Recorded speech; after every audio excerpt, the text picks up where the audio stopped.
Okay, but apparently that didn't come to pass.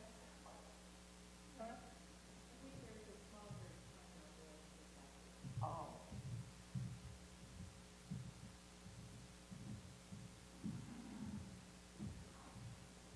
The house moving along okay? Is it finished? Ready to move in?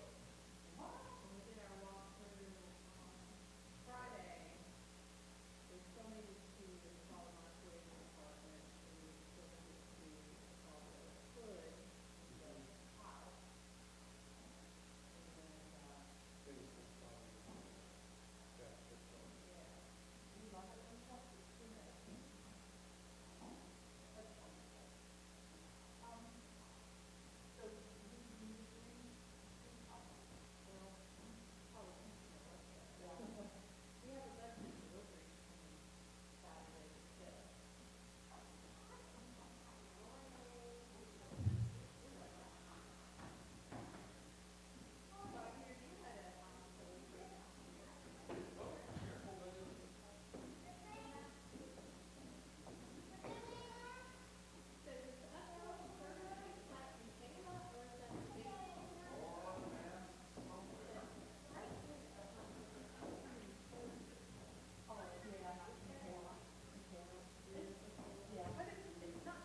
Good morning. I'm Herbie Loud, one of the elders here, and on behalf of our pastor Jim Mitchell and the session, I would like to welcome you here, those who are present in our facility and those who may be watching online. I hope that everyone enjoyed a blessed Thanksgiving, hopefully with some of your family members, despite the restrictions that we have with the virus. I would like to highlight a few announcements. We will be celebrating the Lord's Supper next Sunday, so we ask you to prepare your hearts for that.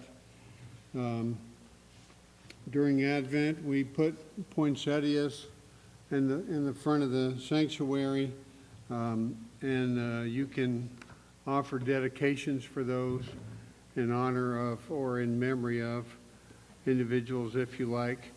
The Kemptons have put a couple of them in that will be in the bulletin next week. Also, the Men's Berean Bible Study will meet on Wednesday at 7 o'clock and is beginning a new series, R.C. Sproul's Foundation and Overview of Systematic Theology. If you have any questions about that, please contact Dale Johannesmeyer. Also, the Men's Bible Study that Doug Gellert is teaching on Isaiah will meet at 7 o'clock tomorrow night here at the church. And we do have envelopes back on the table in the narthex for the Fall Synod offering, and encourage you to use that as an opportunity to support some of the ministries of our denomination, and they make suggestions there as to how those may be divided, or you can divide them according to your own preference. Make checks to Scots Kirk Presbyterian, and in the memo you can put fall off. We ask that you would take a minute to prepare your hearts for worship.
Our call to worship this morning is taken from Psalm 105, verses 1 through 5.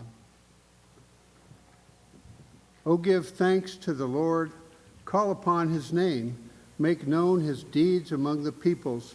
Sing to him, sing praises to him, tell of all his wondrous works. Glory in his holy name, let the hearts of those who seek the Lord rejoice.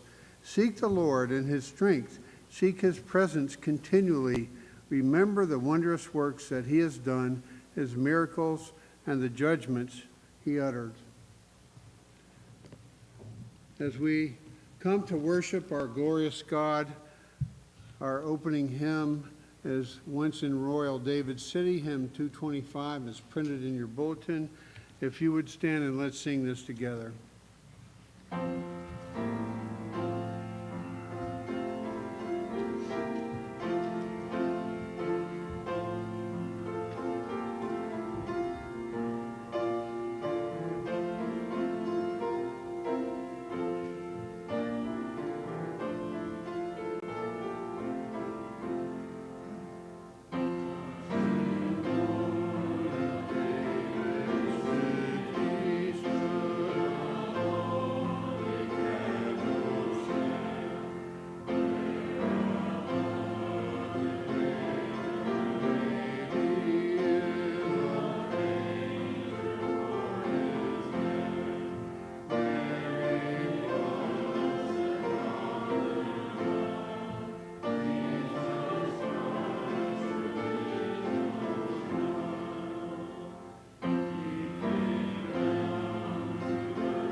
Let us pray.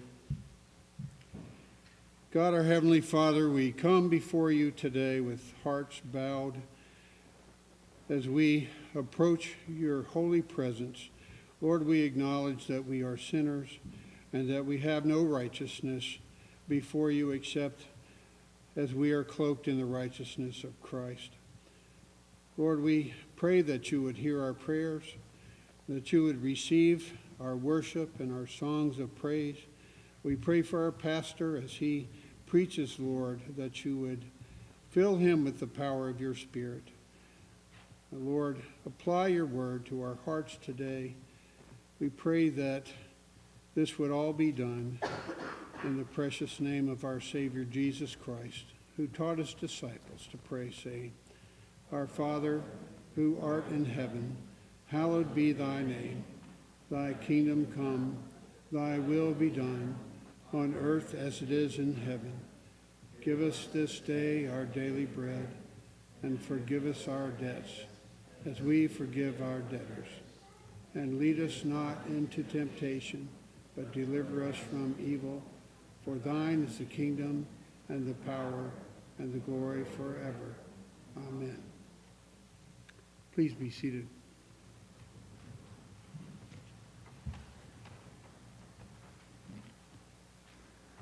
Our confession of sin this morning is from Isaiah 55, verses 6 through 9, as printed in your bulletin. Let's read this together. Seek the Lord while he may be found. Call upon him while he is near. Let the wicked forsake his way, the unrighteous man his thoughts.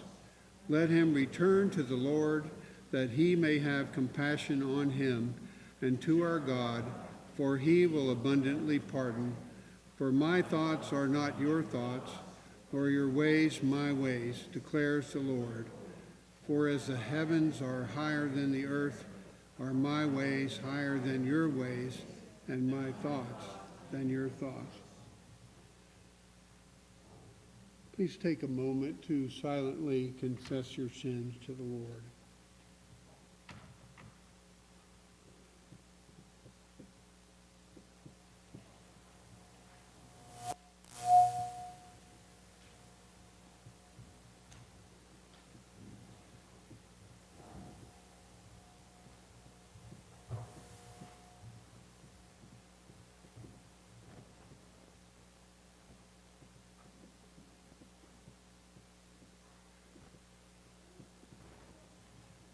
Amen. Our assurance of pardon,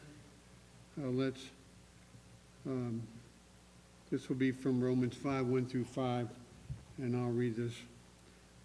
Therefore, since we have been justified by faith, we have peace with God through our Lord Jesus Christ.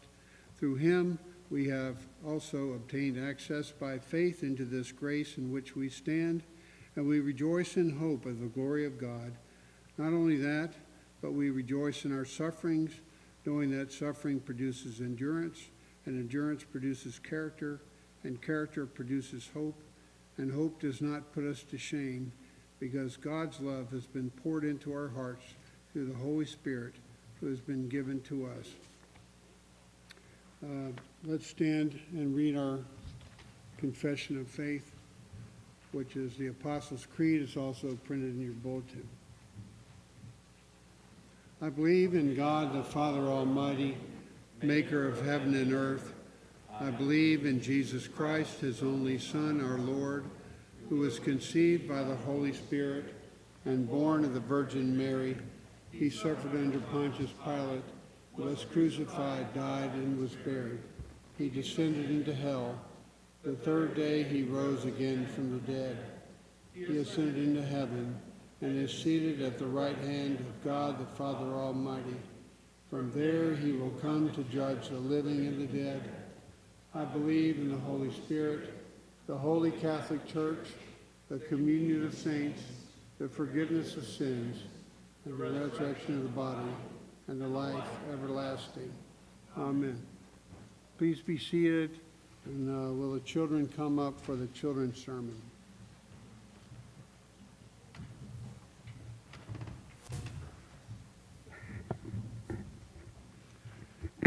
All right. There we go. So, how many of you have ever played the game charades? No? You maybe, but not sure? Have you? It's a game where you have to act out what you're trying to have people guess. You can't say anything. You can't tell them what it is. You have to act it out. Well, in our scripture reading today, where we're going to read about Zachariah and Elizabeth, Zachariah was a priest, and Elizabeth was his wife, and they were pretty old. And he was chosen to go into the temple to burn incense to the Lord. And when he was in there, an angel came to him and said, "Your prayers for having a child have been answered." And he's like, "I'm old, and my wife is old. There's no way we can have a baby." And you know what? Gabriel said, "Just as a sign to you, you can't say anything. You're going to not be able to talk until the baby is born and named." And you know what? That baby was born. He was named John, and that was John the Baptist. He was the one that prepared the way for Jesus to come. Let's pray. Dear Heavenly Father, we thank you that you love us, that you care for us, but most of all, that you do things that no one else can do for us. We pray that you would remind us that if you promise us something, it's going to happen because that's what you've said. In Jesus' name we pray. Amen.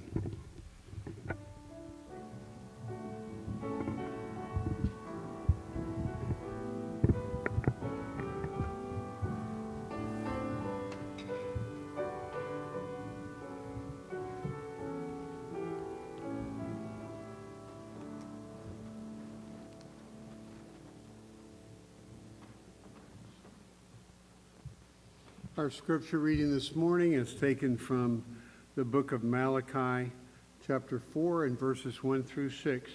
Malachi 4, verses 1 through 6. "For behold, the day is coming, burning like an oven, when all the arrogant and all evildoers will be stubble. The day that is coming shall set them ablaze, says the Lord of hosts, so that it will leave them neither root nor branch. But for you who fear my name, the Son of Righteousness shall rise with healing in its wings. You shall go out leaping like calves from the stall, and you shall tread down the wicked, for they will be ashes under the soles of your feet on the day when I act, says the Lord of hosts. Remember the law of my servant Moses, the statutes and rules that I commanded him at Horeb for all Israel. Behold, I will send you Elijah the prophet before the great and awesome day of the Lord comes, and he will turn the hearts of fathers to their children, and the hearts of children to their fathers, lest I come and strike the land with a decree of utter destruction." This is the last chapter in the Old Testament, and it ends with a curse. Thanks be to God that the promise of the coming of our Lord was kept. The grass withers and the flower fades, but the word of our God will stand forever.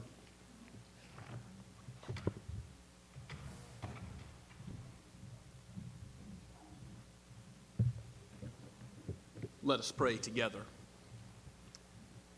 O Father, Son, and Holy Spirit, you are from everlasting to everlasting.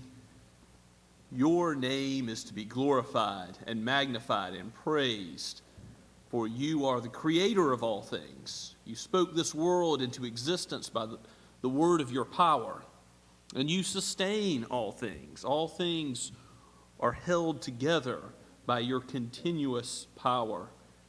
And Lord, you work all things for your ultimate ends. All things are headed towards the new heavens and new earth, where you will make all things new, and by your power redeem your people. Oh Lord, your right arm is strong. And we thank you that even though we are weak, you are leading us to a better land. And Christ, our divine warrior, our shepherd king, the one who was made a baby in a manger, but who conquered death and the grave, is now reigning by your right hand. And we thank you, Father, that you've given the Spirit so that we might dwell together and know your presence as individuals, as the church corporate. As we are gathered together today, Lord, be with those who cannot be here personally. Be with them by your Spirit, and guide us all in the nurture and admonition of you. Let us learn as your children more of you. Let us grow in the knowledge of the truth and the grace of the Lord Jesus Christ. Let us hear afresh the story of Christ coming into this world to save sinners. O Lord, if there are any who have not yet turned to Christ and repented of sin and looked to him in faith and him alone for righteous standing before your throne, O Lord, give confidence that on the day of our death or the judgment day, that we will be with you by bringing that one to faith. We ask you would do this for your name's sake, O Lord. Father, be with all those who suffer from physical and material trouble today. We know that this is a lonely season for some.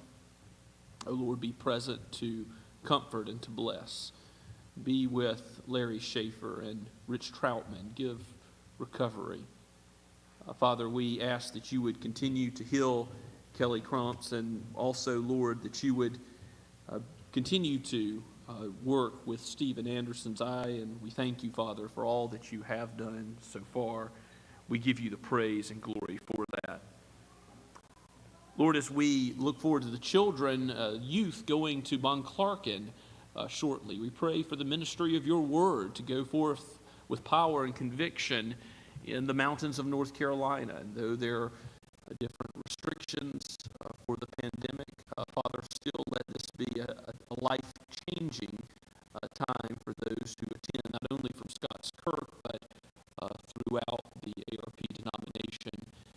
Lord, make the friendships that are formed there valuable in the sanctification of your flock, and to bless those who lead and will travel and care for those children as well. We thank you, Father, for each young one in this congregation. We think particularly of Hadassah and the newest member of Scots Kirk. We ask that you would bless her and keep her.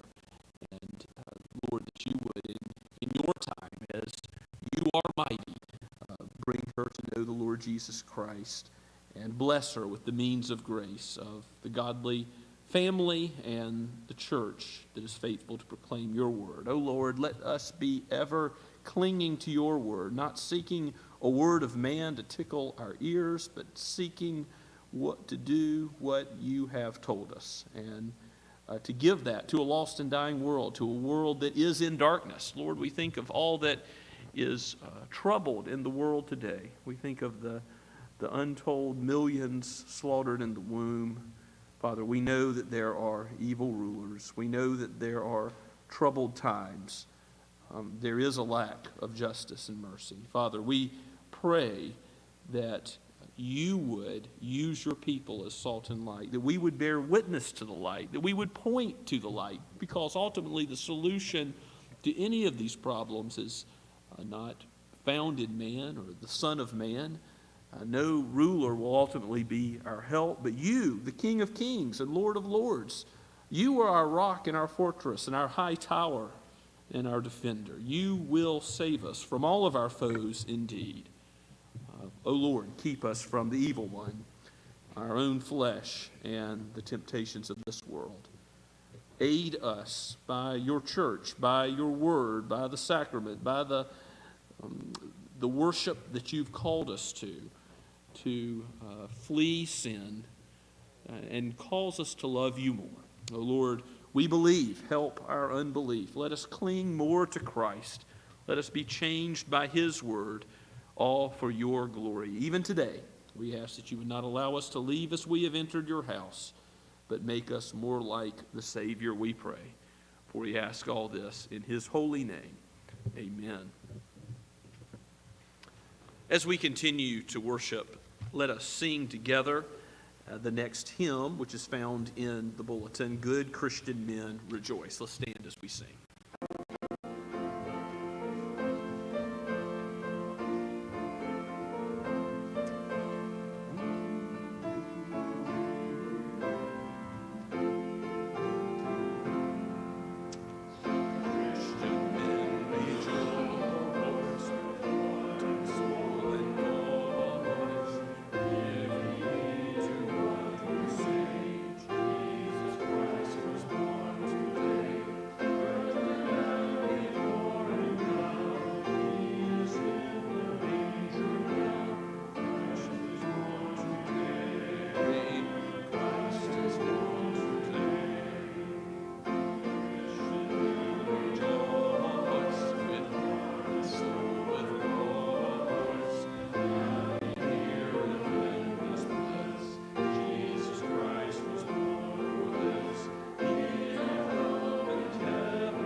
Let us pray.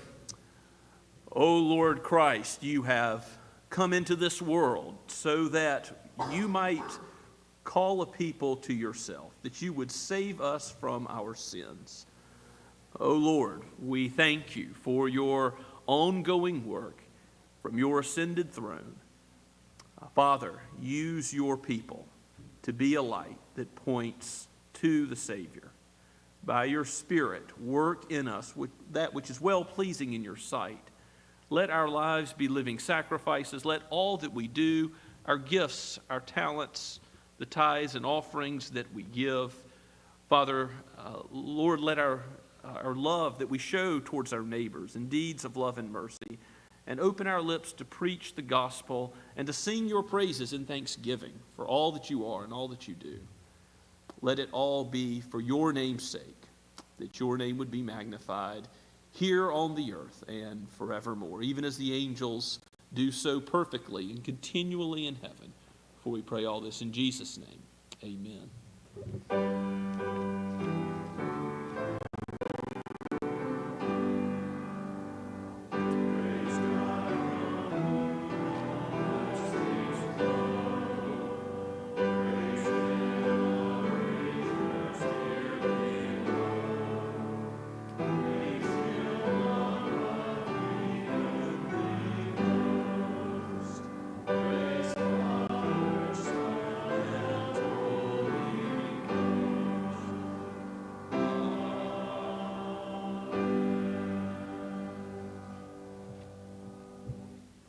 Please be seated.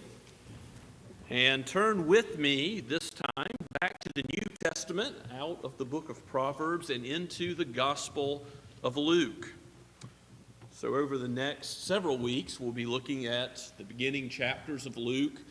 Luke chapter 1 and Luke chapter 2 have to do with the coming of the Lord Jesus Christ into the world. You might associate these passages with a very traditional Advent texts. And it is important that even if you have known these things since childhood, that you hear these scriptures afresh, that you not merely go through the motions, but hear what God's word is teaching us about our Lord and Savior. This morning, we're going to look at two sections in chapter 1. The first 25 verses, and then on down from verse 57 to the end of the chapter. And you'll see why that is. These sections both relate to John the Baptist, and then next week we'll go back to the middle, which relates to Mary and the birth of Jesus being foretold. Let us give our attention to God's Word. Penned by Luke, the beloved physician, and breathed out by God the Holy Spirit for each of us today. Inasmuch as many have undertaken to compile a narrative of the things that have been accomplished among us, just as those who from the beginning were eyewitnesses and ministers of the word have delivered them to us, it seemed good to me also, having followed all things closely for some time past, to write an orderly account for you, most excellent Theophilus, that you may have certainty concerning the things you've been taught. In the days of Herod, king of Judea, there was a priest named Zechariah, the division of Abijah, and he had a wife from the daughters of Aaron, and her name was Elizabeth. And they were both righteous before God, walking blamelessly in all the commandments and statutes of the Lord. But they had no child, because Elizabeth was barren, and both were advanced in years. Now, while he was serving as a priest before God, when his division was on duty, according to the custom of the priesthood, he was chosen by lot to enter the temple of the Lord and burn incense. And the whole multitude of the people were praying outside at the hour of incense, and there appeared to him an angel of the Lord standing at the right hand of the altar of incense. And Zechariah was troubled when he saw him, and fear fell upon him. But the angel said to him, "Do not be afraid, Zechariah, for your prayer has been heard, and your wife Elizabeth will bear you a son, and you shall call his name John. And you will have joy and gladness, and many will rejoice at his birth, for he will be great before the Lord. He must not drink wine or strong drink, and he will be filled with the Holy Spirit, even from his mother's womb. And he will turn many of the children of Israel to the Lord their God, and he will go before them in the spirit and power of Elijah, to turn the hearts of the fathers to the children, and the disobedient to the wisdom of the just, and to make ready for the Lord a people prepared." And Zechariah said to the angel, "How shall I know this? For I am an old man, and my wife is advanced in years." And the angel answered him, "I am Gabriel, who stands in the presence of God, and I was sent to speak to you and to bring you this good news. And behold, you will be silent and unable to speak until the day that these things take place, because you did not believe my words, which will be fulfilled in their time." And the people were waiting for Zechariah, and they were wondering at his delay in the temple. And when he came out, he was unable to speak to them. And they realized that he had seen a vision in the temple, and he kept making signs to them and remained mute. When his time of service was ended, he went to his home. After these days, his wife Elizabeth conceived, and for 5 months she kept herself hidden, saying, "Thus the Lord has done for me in the days when he looked on me to take away my reproach among people." And go now to verse 57. Now the time came for Elizabeth to give birth, and she bore a son. And her neighbors and relatives heard that the Lord had shown great mercy to her, and they rejoiced with her. And on the 8th day they came to circumcise the child, and they would have him called Zechariah after his father. But his mother answered, "No, he shall be called John."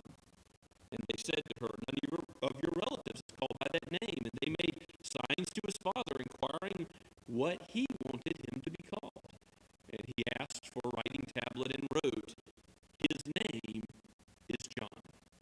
And they all wondered. And immediately his mouth was opened, and his tongue loosed. And he spoke, blessing God. And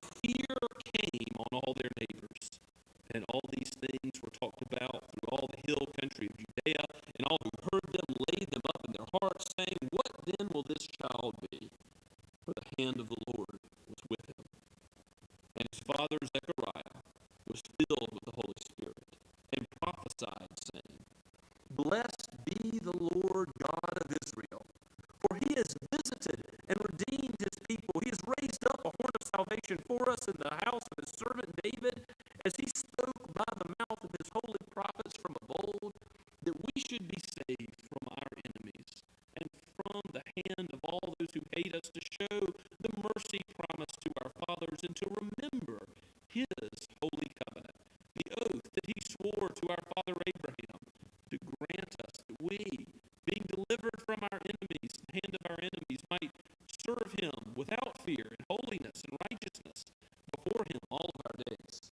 And you, child, will be called the prophet of the Most High, for you will go before the Lord and prepare his ways, to give knowledge of salvation to his people and in the forgiveness of their sins, because of the tender mercy of our God, whereby the sunrise shall visit us from on high, to give light to those who are in darkness and in the shadow of death, to guide our feet into the way of peace.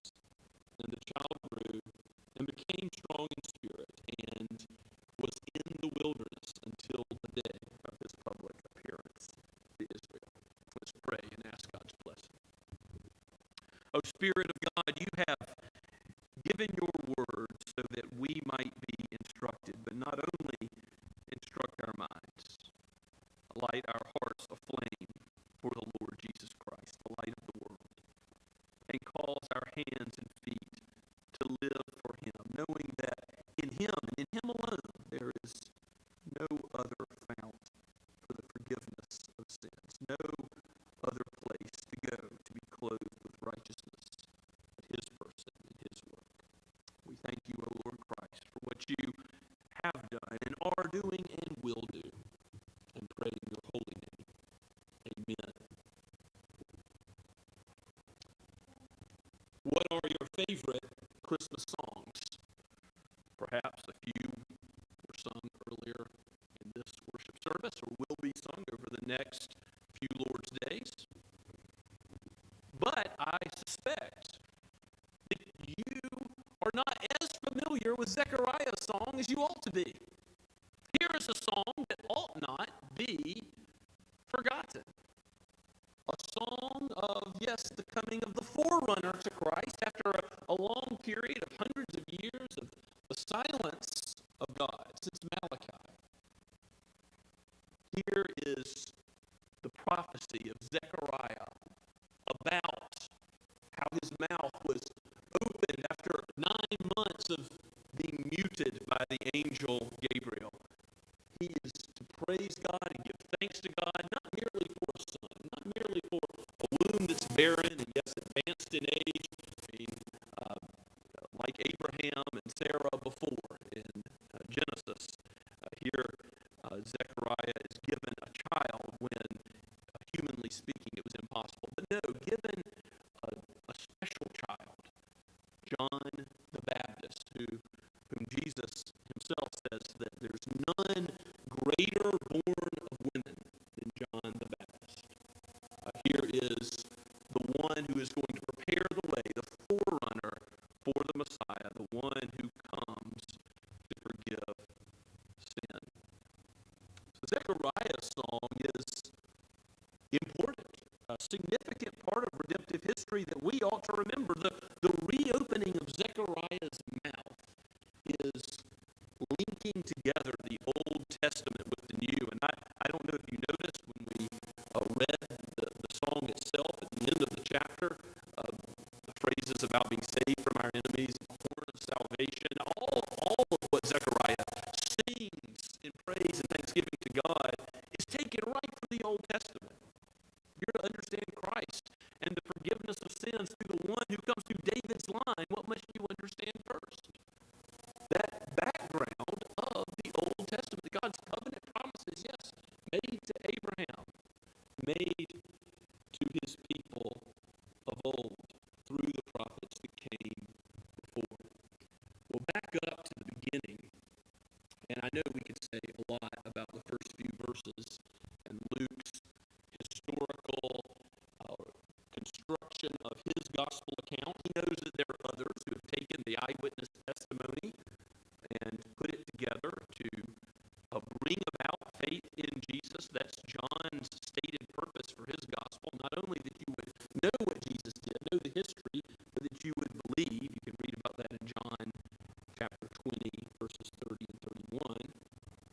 But Luke's gospel account is written for a specific individual. I don't know if you noticed that. You could call him Theo for short. He is a lover of God. Theo meaning God, and the latter half of his name having to do with love. Theophilus is called O most excellent one in the end of verse 3, and Luke says he wants him to have certainty concerning the things you've been taught.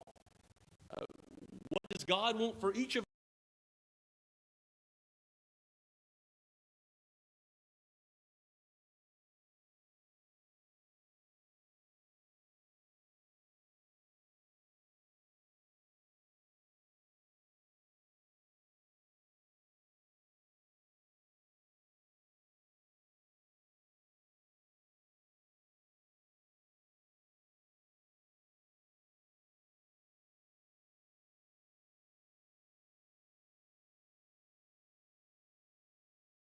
Two-volume set.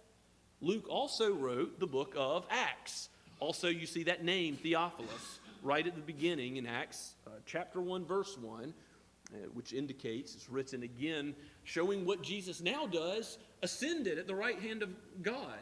And from that position of power on high, he continues to work out the building of his church through his people. The ongoing work of Christ ascended is the purpose of Luke writing the book of Acts. So this two-part series shows us who Christ is and what he has done, and then what he continues to do in the church today. God would have us be certain about these things. This is the very core of the gospel, that we would understand that Jesus came to seek and save the lost, to repent of our sins, and to enter his kingdom. Certainly, the forerunner, John the Baptist, his ministry is to point to Jesus. It's not to point to himself.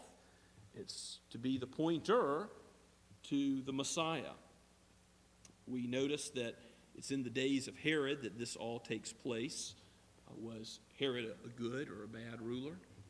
Certainly an evil ruler, putting to death children, and yet God still blesses his people in the midst of evil rulers. And I just want to note that in passing. God is blessing Zechariah and Elizabeth. Zechariah is a priest, and his wife Elizabeth was barren. But he blesses them not only with an answer to their prayer. They had been praying continually. They had kept asking and seeking, knocking, it appears. But he also blessed them in a way that was beyond their wildest dreams, that he did far more than they could ask or imagine. While he was serving as the priest, and he got the rare opportunity by lot to go in to the Holy of Holies to burn incense before the Lord, he sees an angel of God. And maybe he's thinking, is this always what it's like to go into the Holy of Holies? Surely not. To see Gabriel, the angel that's named, is something that causes fear to fall upon Zechariah, it says in verse 12. That is always what happens in Scripture when an angel of God, a mighty warrior, a messenger of God, comes and relates something to mere human beings. Fear. So we know that the type of angel that's on Christmas ornaments is probably not a good representation, as they don't just strike fear into the heart. There are some physical descriptors of angels in the Scriptures. You read about them in Ezekiel and Revelation, for example. And we may not know all about what angels look like, but we know that they are fearsome warriors. And in this case, Gabriel delivers what kind of news to Zechariah? Well, it's all good news. And it's 100% good news. Again, it's not only have your prayers been answered for a child, but beyond that, you shall call his name John. There's that specific name that's given, which will come up later in the passage. And yes, he will be not filled with spirits, but he will be filled with the Holy Spirit. He will not drink wine or strong drink. And even from his mother's womb, he will be filled with the Holy Spirit. We'll see next week how he leapt even in his mother's womb, showing his delight, joy in the coming of the Lord Jesus Christ. And what will he do? Verse 16, he will turn many of the children of Israel to the Lord their God. His ministry was a ministry of preparation, reminding people that we are at war with God, that we do need to be shown the paths of peace, that we need to repent of our sin if we're to enter the kingdom of heaven.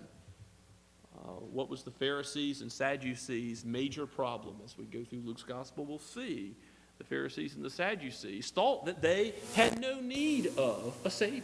They thought their own righteousness was good enough and were not ready to receive one to die for their sins, to do righteous deeds in their place, to say, I am helpless, I am weak, I need this Messiah, was the purpose of John's coming, to turn many to the Lord their God, that we would know salvation is from him.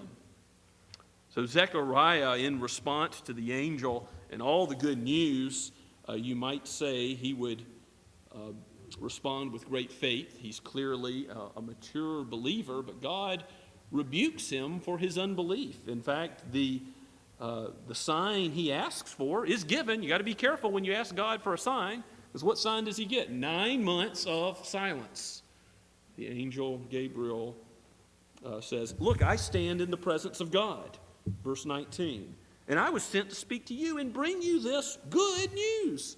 So behold, verse 20, you will be silent and unable to speak until the day these things take place. And you might have said that this chastisement or rebuke, God could have just moved on from Zechariah, forgotten the promise to have the forerunner come through him. But God's covenant promises remain true. And he is faithful, even though we are faithless. I'm reminded of how Jonah is given a second chance as a faithless prophet, who runs away from the Lord. In the beginning of Jonah chapter 3, it says that the word of the Lord came a second time to Jonah. And he gets a chance to respond this time in faith and to go to the city of Nineveh and to preach as he's called. Well, Zechariah gets another opportunity, a second chance to respond to God in faith as well. If you go down to the second half of the text we read, starting at verse 57, it says, when the time came for Elizabeth to give birth, she bore a son, and all the neighbors and relatives were rejoicing. Well, that's proper to rejoice with those who rejoice. And the 8th day came, he's going to be circumcised, and then all of those neighbors and relatives think, oh, he'll be called Zechariah after his father, because you would name your son traditionally after, if not his direct father, one of his fathers, someone in his line.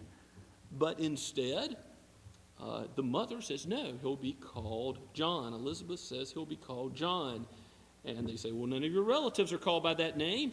And then apparently there's signs being made to Zechariah. He says, give me a writing tablet, and he writes down, his name is John. So what does Zechariah do? He responds in faith, believing that God will do what he said through this one John. Now, yes, the birth has already happened. The miraculous pregnancy has already happened. So he's already gotten a glimpse of what God can do in his mighty power. But he's not seen anything yet. He hasn't yet begun to see the ministry that John will have. One who's not shaken like a reed in the wind, but one who powerfully is used by God in a way that links the Old Testament to the New, the Old Covenant to the New, in bringing the preparation for the Lord Jesus Christ on the scene of God's world. Zechariah responds in faith, and soon as he does, everyone wonders at why this name is given, but Zechariah knows, Elizabeth knows. And Zechariah's mouth is opened. It says his tongue loosed, verse 64. And what does he do with that loosened tongue? How does he employ it? To praise God, to bless God, to give God the honor that he is due. And you can see that Zechariah, he understands the Bible. He understands his theology. He had been thinking about, as all Old Covenant believers who were truly God's, who truly trusted in the Messiah to come, thought. They had to walk by faith. They had to think about the promises of old, because they can't, like we do, look back on the life, the birth, life, death, resurrection, ascension of Christ. They don't have all those details yet. They only had the promises. We have so much more than they. God had given Zechariah a firm understanding of these promises. And so when he employed his tongue to give thanks to God, here's that beautiful song. A song which ought to be near and dear to our hearts, not only this time of the year, but always. Zechariah is filled with the Spirit, it says in verse 67, and he prophesied, saying, "Blessed be the Lord, God of Israel." He is very specific about what God has done. He's visited and redeemed his people. How has he done it? Verse 69, by raising up a horn of salvation, that familiar Old Testament phrase highlighting again God's power. And how could that horn of salvation come? Through none other than the line of David. He knows what Scripture teaches, that it's going to be from the house of David. So why does Scripture devote such time to genealogies? Well, that's how Matthew opens his gospel. And Matthew also talks quite a bit about the advent of Christ, but Matthew starts with the genealogy to show this Messiah, this one born in Bethlehem, is from the line of David, because that's so important to all the Old Testament scriptures. Yes, in verse 70, he spoke by the mouth of holy prophets of old. How are we going to be saved from our enemies, the world, the flesh, the devil, all those who hate us? How will be shown mercy? Verse 72, by God, remembering his holy covenant, the oath that he swore to our father Abraham. You remember how God showed with an oath his covenant promises to Abraham. He had Abraham divide animals, cut them in two, and like a king would go through a ceremony in Abraham's day and say, "Let it be done to me as it is to these animals." In other words, let me be sawn in half. Let me be killed if I'm not faithful to my promise. God made a promise to Abraham, and it says, if I'm not faithful to my promise, then so let it be to me. And since it is impossible for God to lie, and impossible for God to cease to be who he is, there was never any danger of God breaking his covenant promises. He is faithful to deliver through Father Abraham, those who have been found by faith in the promised Messiah that Abraham too trusted in. And Romans chapter 4 is about how Abraham was saved. How was he saved? Was it by works? No, it was by his faith in the coming Messiah. So yes, it does say early on in the text that Zechariah and Elizabeth were both blameless, in the sense that Job was blameless and walked before the Lord as a sincere, a sanctified believer. But no blamelessness is absolute in this sense. The gospel was needed for Zechariah. He knows that for us to serve Christ means to serve him in holiness and righteousness all of our days. Yes, to be sanctified by him, but he is the one who gets all the credit for salvation. In verse 77, Zechariah cries out, he will give knowledge of salvation to his people in the forgiveness of his sins. And there's a whole bunch of places in Luke where we could talk about why Jesus came. Purpose statements. Only Jesus can forgive sins. To take up your mat and walk, that's one thing. But who alone but God can forgive sins? What did Jesus come to do? He came to seek and to save the lost. That was his purpose. If you think that the purpose of Christ being born in a manger was simply to be a good moral example, to be a good teacher. Well, you've not understood the gospel. You've not understood the good news, because it's so much better than that. He came to die, to give up his life, so that we who are lost, walking in darkness, would be saved by the light of his coming. This image of the sun rising here in the darkness is given again from the Old Testament prophets, that those who are dwelling in darkness will be given a great light. If you're dwelling in the valley of the shadow of death, again, it's assumed you're at war with God, but this gospel is to guide our feet into the way of peace, it says in verse 79, and that way of peace is only known by God's work through Jesus. Jesus came so that the light of his coming, not of John, but his light, would bring light into our hearts. Maybe you'll turn with me to the Gospel of John. There's another famous section in John's Gospel right at the first chapter.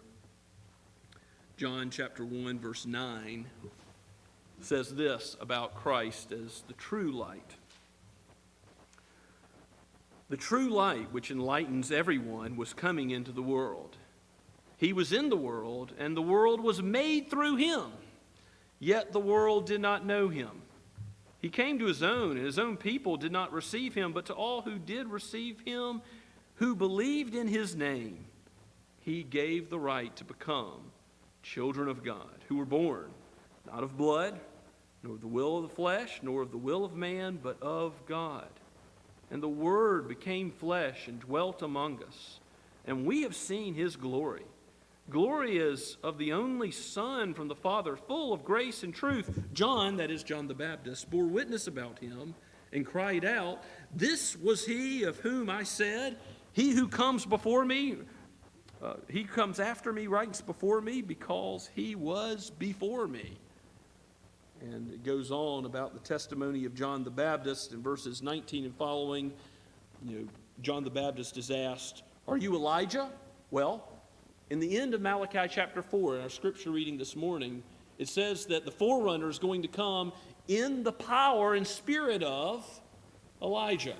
Not a reincarnation of Elijah, but in the type of ministry that Elijah had. And that's why you see John wearing strange clothing, going out into the wilderness, the solitude, this time of preparation that God gave him. And John says, you can look at verse 20, in John chapter 1, verse 21 rather. They asked him, "What then, are you Elijah?" And John the Baptist said, "I am not." "Are you the prophet?" And he answered, "No." So he says, "No, I'm not Elijah. I'm not personally Elijah." So they said to him, "Who are you? We need to give an answer to those who sent us. What do you say about yourself?" And he said, "I am the voice of one crying out in the wilderness, 'Make straight the way of the Lord,' as the prophet Isaiah said." And he goes on to say that he who comes after me, the strap of whose sandal I am not worthy to untie, at the end of verse 27, John knows that the one who comes after him is the one who is greater. He says, "I must decrease, but he must increase." John is the one pointing to the light of the world. If you are confused spiritually, if you are dwelling in darkness and don't know where to turn for everlasting life, don't know how a holy and good God could welcome you into his presence, there is good news. This good news is found in the light, the one that John put the focus on, the one that all of the scriptures presents as the only solution to our sin problem. All that is wrong in this world can only be cured with what answer? The Lord Jesus, the power of God, his right arm, his horn of salvation is here. He is born. And yes, we ought to meditate on that. We ought to think about that, but not only in December. It's not only a special season for us to think about Christ and who he is and what he's done, but we ought to, as Christians, internalize the person and work of Christ, his life and his death and his resurrection and his ascension and his current reign. And yes, once again, he will come in judgment. His future actions that the Scriptures already proclaim to us. We should think of Christ as we come to worship him. Because what other security do we have that God would hear our prayers except for the one mediator between God and man, the man Christ Jesus? And then we should also together encourage one another. And you know, I think a lot of times as we're going through the Scriptures, I'm trying to show you how God wants us in community to as iron sharpens iron, let one man sharpen another, how the church is valuable, how the local church is important. These are all true, but I also think as we think about the ministry of John and how he withdrew to the wilderness until his time of public ministry, it's also interesting to think about a time of preparation, a time of solitude, a time to meditate alone being used by God in your own life. Because God doesn't just call us in community, he calls us to repent as individuals before him. And ultimately, we're responsible, our own soul is responsible before God for faith and repentance personally. It's not something that we can do in a group. Other believers can help us. Someone can preach the word. Someone can explain the word. We can help one another walk the Christian life. All that's true. But ultimately, we have to be prepared to go to the Lord, confess our sins, and then he will work in our hearts. He will, as we are in his word, he will use his Spirit to teach us more. But it means getting away from distractions at times. And maybe you have a very extroverted personality. Maybe you like to be around people or have commotion going most of the time. If that's the case, there's nothing wrong with the way that God has designed you, but you still need to take time to prepare, meditate, and think about who Jesus is. Think about every Lord's Day, not just December, the holy day God has given us, every 1 in 7. Let us come to his house with thanksgiving, knowing that we can confess our sins and be assured of our pardon. Why? Because of the Lord Jesus Christ. And we can come knowing that we are accepted in the beloved, that we are indeed children of God, because our trust is in Christ, the light of the world. And then we can share him with others, because we can know where hope is found. We can know where blessing is found.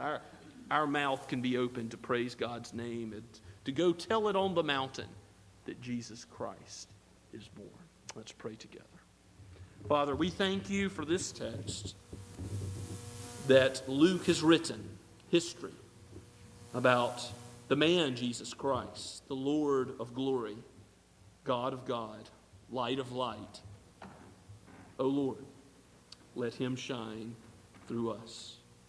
May his righteousness and his atoning death be our hope all of our days and into the new heavens and new earth, where forever he will be glorified as the Lamb who was slain for his people. And we pray this in Jesus' name. Amen. And let's continue to worship our Lord with our own tongues this morning as we sing together, "Thou dost reign on high," printed in the bulletin. Let's stand.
Before I give the benediction today, I just want to say to you all that there's nothing that I would rather do, nothing that our elders here at Scots Kirk would rather do than to talk with you more about Christ, the light of the world. If you have any questions and you're watching this or you're here today about Jesus and what it means to come to Him and believe in Him, please come and talk with us. If you're struggling in the Christian life and you need a friend to listen, please come and let us talk to you more about Christ. Now go with God's blessing. May the Lord bless you and keep you. May He cause His face to shine upon you and be gracious to you. May He lift up His countenance upon you and give you His peace now and forever. Amen and amen.